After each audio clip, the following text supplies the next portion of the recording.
गुरु प्यारी साध संगत जी, सभी को प्यार भरी राधा स्वामी जी। व्रत आ रहा है और करोड़ों हिंदुस्तानी औरतें अपनी पति की लंबी उम्र के लिए व्रत रखेगी। लेकिन जब आप इस वीडियो के जरिए बाबा जी और एक सत्संगी बीबी की बातचीत को और उसके बाद बाबा जी ने संगत को करवा चौथ पर क्या संदेश दिया उसको सुन लेंगे तो यकीन मानिए आप व्रत तो हर हाल में रखेंगे, लेकिन तब आपकी व्रत रखने के पीछे की सोच बदल जाएगी। इस वीडियो के आखिर में मैं आपको सहारनपुर और लंदन के हाइनेस पार्क सत्संग घर के बनने के पीछे की एक ऐसी सच्ची घटना सुनाऊंगी जिसे सुनकर आप इस वीडियो को दूसरों के साथ शेयर जरूर करोगे। सबसे पहले करवा चौथ वाली घटना को सुनते हैं। साध संगत जी, जिस सत्संगी बीवी की मैं आपको बात बताने जा रही हूँ, इस बीबी ने डेरे में सेवा ले रखी थी और इसकी शादी को 24 साल हो चुके थे। यह बीबी अपनी शादी से पहले से ही एक सत्संगी थी और शादी के बाद ऐसा कोई करवा चौथ नहीं गया था जब इस बीबी ने अपने पति की लंबी उम्र के लिए व्रत ना रखा हो। पिछले करवा चौथ से कुछ दिन पहले इसके सेंटर से डेरे में सेवा करने के लिए एक जत्थे ने जाना था, तो इस बीबी ने अपना भी नाम लिखवा दिया। उस समय यह भूल गई कि जिन 3 दिनों में डेरे में सेवा पर जाना है, उन्हीं 3 दिनों में करवा चौथ भी आना है। लेकिन अब यह नाम लिखवा चुकी थी, तो इसके पति ने कहा कि कोई बात नहीं, तू डेरे जरूर जा, व्रत नहीं रखेगी तो कोई फर्क नहीं पड़ेगा, लेकिन अगर नाम लिखवाकर इस छोटी सी वजह के लिए सेवा पर नहीं जाएगी तो बहुत फर्क पड़ेगा। तो इस बीबी ने मन बना लिया कि वो डेरे तो जरूर जाएगी, लेकिन डेरे में ही करवा चौथ का व्रत भी रख लेगी। यह बात इस बीबी ने अपने पति को नहीं बताई कि वो डेरे जाकर व्रत रखने वाली है। करवा चौथ से एक दिन पहले सुबह यह बीबी जत्थे के साथ डेरे के लिए निकल गई और पहले दिन डेरे जाकर बहुत सेवा की। अब अगला दिन करवा चौथ का था, तो बीबी ने सुबह 3 बजे सरगी भी करनी थी। तो बीबी ने डेरे में ही सुबह 3 बजे उठकर सरगी की और उस दिन अपना पूरे दिन भूखे और प्यासे रहने का व्रत शुरू कर दिया। साथी सेवादारों ने बहुत समझाया कि वो ऐसा ना करे, क्योंकि ऐसे तो सेवा नहीं हो पाएगी और अगर बिना कुछ खाए पिए सेवा की तो चक्कर भी आ सकते हैं और शरीर में कोई दिक्कत भी हो सकती है। लेकिन यह बीबी कहने लगी कि जब पिछले 24 सालों से मैंने एक भी व्रत नहीं छोड़ा, तो आज कैसे छोड़ दूंगी। मुझे विश्वास है कि मैं सेवा कर लूंगी, इसीलिए आप सब मेरी चिंता ना करें। सुबह 8 बजे डेरे में मिट्टी की सेवा शुरू हो गई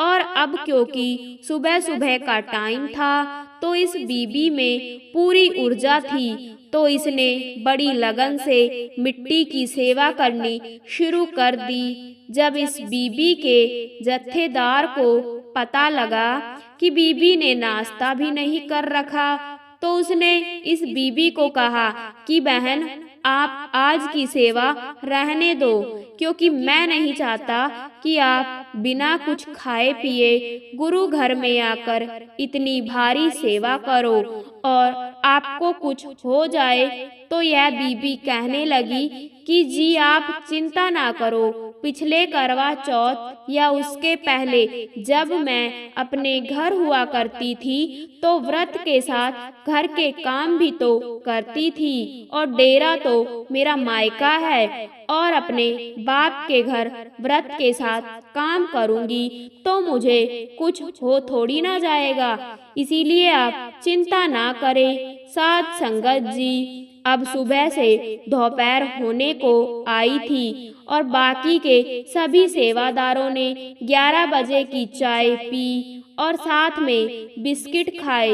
लेकिन इस बीबी का करवा चौथ का व्रत इतना सख्त होता था कि यह एक बूंद पानी भी रात को चांद देखने के बाद ही पीती थी, तो चाय तो कहाँ से पीनी थी। साध संगत जी, सेवादारों ने बहुत कहा लेकिन यह बीबी नहीं मानी। दोपहर को सभी सेवादारों के लिए लंगर आया और सबने बैठकर लंगर खाया, लेकिन इस बीबी ने तब भी अपनी सेवा जारी रखी। साध संगत जी, इंसान का शरीर एक मशीन की तरह ही होता है, जैसे मशीन में तेल ना जाए तो मशीन काम करना बंद कर देती है। आखिर कब तक यह बीबी बिना कुछ खाए पिए सेवा कर सकती थी। दोपहर के बाद जब बीबी बिना एक बूंद पानी पिए लगातार सेवा करती रही, बीबी को डिहाइड्रेशन होने लगा और कुछ सेवादारों ने जब नोटिस किया कि बीबी की हालत खराब हो रही है तो उन्होंने बीबी को पानी पिलाना चाहा। पानी देखकर बीबी कहने लगी कि आप सब मेरा व्रत मत तोड़ो, अगर मैंने पानी पी लिया तो मेरे पति को कुछ हो जाएगा। तो सब सेवादार कहने लगे कि बीबी तेरे पति का पता नहीं कुछ होगा कि नहीं, लेकिन अगर पानी तूने नहीं पिया तो तुझे जरूर आज कुछ हो जाएगा, और हम सब तेरे साथी हैं, इसीलिए हम तेरा भला चाहते हैं। लेकिन बीबी नहीं मानी और अब बीबी इतनी थक चुकी थी और डिहाइड्रेट हो चुकी थी कि वो एक साइड पर होकर बैठ गई और वहीं बेहोश हो गई। यह देखकर साथी सेवादारों ने बीबी को उठाया और फटाफट डेरे के अस्पताल लेकर गए। वहां डॉक्टर ने चेक करने के बाद बीबी को फटाफट ग्लूकोज चढ़ाया और एक इंजेक्शन दिया। कुछ देर के बाद बीबी को होश आया तो डॉक्टरों ने बीबी को जूस और फल फ्रूट खाने को दिए, लेकिन बीबी नहीं मानी। तो डॉक्टरों ने कहा कि अगर आपने कुछ ना खाया तो हम आपको बचा नहीं पाएंगे, क्योंकि बिना कुछ खाए पिए आपने बहुत भारी सेवा की है, जिस वजह से आपकी बॉडी डिहाइड्रेट हो चुकी है और ऐसी कंडीशन को संभाला ना गया तो आपकी जान भी जा सकती है। लेकिन बीबी के ऊपर तो करवा चौथ के व्रत का भूत सवार था, तो बीबी ने डॉक्टरों से कह दिया कि जी रात को चांद निकलने के बाद ही मैं कुछ खाऊंगी, उसके पहले नहीं। तो साथी सेवादारों और डॉक्टरों के लाख समझाने के बाद भी बीबी नहीं मानी। जब यह बात बाबा जी तक पहुंची तो बाबा जी ने बीबी को कहा कि बेटा तू मुझे एक बात बता, क्या जिनके पति आज इस संसार में नहीं हैं, उन्होंने करवा चौथ का व्रत नहीं रखा होगा, और व्रत रखने से क्या तू उस मालिक के लिखे को बदल पाएगी? अगर हम परमार्थ में आकर भी इन वहमों में पड़े रहेंगे तो क्या फायदा? परमार्थ में आने का तेरे पति ने 100 साल जीना है तो वो तेरे व्रत रखे बिना भी जिएगा। एक व्रत रखने से, भूखे रहने से कोई किसी की उम्र ना तो बढ़ा पाया है और ना बढ़ा पाएगा। यह सब पुराने रीति रिवाज हैं और हम बस उसी को फॉलो करते रहते हैं। आगे बाबा जी ने समझाया कि जब पुराना जमाना था और मेडिकल सुविधाएं नहीं हुआ करती थी तो इंसान अपने शरीर को स्वस्थ रखने के लिए 10-12 दिन में एक दिन बिना कुछ खाए पिए रहता था या फिर बहुत हल्का भोजन किया करता था, और जिससे कि इंसान का डाइजेस्टिव ठीक ठाक बना रहे और लीवर को भी एक दिन का आराम मिल जाए। और आगे चलकर इसी चीज को लोगों ने व्रत का नाम दे दिया और नाम के साथ साथ इसका मतलब भी बदल दिया। लोगों को लगने लगा कि व्रत रखेंगे तो मालिक हमसे खुश हो जाएगा और हमारी मनोकामनाओं को पूरा कर देगा, उम्र लंबी कर देगा। बाबा जी ने दूसरे देशों के बारे में उदाहरण देते हुए भी समझाया कि दुनिया भर में 195 देश हैं और करवा चौथ सिर्फ इंडियन लोग रखते हैं, तो क्या बाकी 194 देशों में रहने वाली बीबियों के पति जल्दी मर जाते हैं? बाबा जी ने कहा कि इंसान का जब जन्म भी नहीं होता, जब वो माँ के पेट में होता है, तभी वो मालिक उसका इस संसार से जाने का समय भी फाइनल कर देता है। मालिक के लिखे समय से ज्यादा ना कोई यहाँ रहा है और ना कभी रह पाएगा। कितने भी व्रत रख लो, मालिक के लिखे को नहीं बदल पाओगे। मालिक को खुशी तब मिलती है जब हम भजन सिमरन करते हैं। लोगों के भूखे रहने से मालिक कभी खुश नहीं होता। बड़ी देर समझाने के बाद बीबी को बाबा जी की बातें समझ आई और उसने अपना व्रत रात होने से पहले ही तोड़ दिया और खुद की जान बचा ली। साध संगत जी, इस वीडियो का मकसद यह बिल्कुल नहीं है कि आप करवा चौथ का व्रत ना रखो। आपकी खुशी है तो जरूर रखो, लेकिन उस सोच के साथ मत रखो जिस सोच के साथ इस बीबी ने रखा। साध संगत जी, अभी आप वीडियो में बने रहिए। अब मैं आपको सहारनपुर और लंदन सत्संग घर की एक ऐसी बात बताती हूँ जिसको सुनकर आपको पता लगेगा कि हम जिस मत से जुड़े हैं वहाँ जाति धर्म मजहब के नाम पर कोई भेदभाव नहीं होता। कहने का तो सहारनपुर सत्संग घर और लंदन हाइनेस पार्क सत्संग घर में 7000 किलोमीटर की दूरी है, लेकिन इन दोनों सत्संग घरों के बनने के पीछे एक बहुत बड़ी कहानी है जो कि इन दोनों सत्संग घरों को आपस में जोड़ देती है। जब लंदन में एक बड़े सत्संग घर को बनाने का प्रस्ताव रखा गया तो लंदन में इसके लिए जमीन देखी गई और हाइनेस पार्क को सत्संग घर बनाने के लिए पसंद कर लिया गया।